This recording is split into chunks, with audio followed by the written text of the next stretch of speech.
Spice up your English. Identifying adjectives. Hello, language learners. Welcome to our English learning journey. Today, we're diving into the exciting world of adjectives.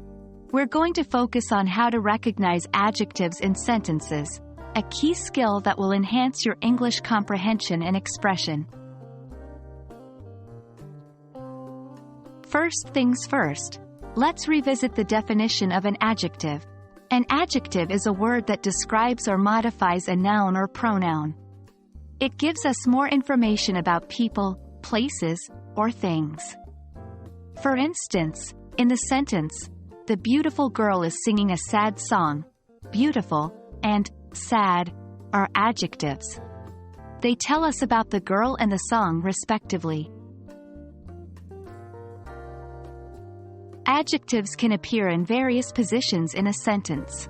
They can be 1. Before a noun, for example, green apples are tasty. Here, green is an adjective describing the apples. 2. After a verb. In sentences like, "The sky is blue," the adjective blue comes after the verb and describes the sky. 3. After the noun. In some situations, the adjective can come after the noun, especially in expressions that start with something, anything, everything, nothing, and similar words. For example, "There's something strange about this place." When identifying adjectives, you can ask yourself these questions about the word. 1. Does it tell us what kind or which one? For example, in "I bought a red car," red tells us which car, so it's an adjective. 2. Does it tell us how many or how much? In "I have 3 apples," 3 tells us how many apples, so it's an adjective. Remember, these are general guidelines and there can be exceptions. Let's practice together.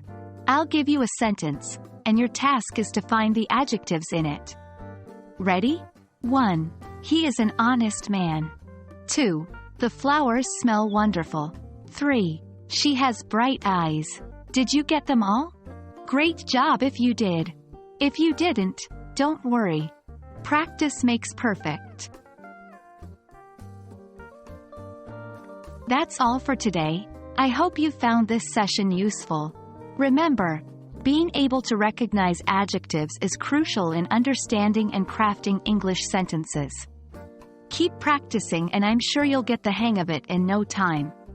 See you in our next English adventure.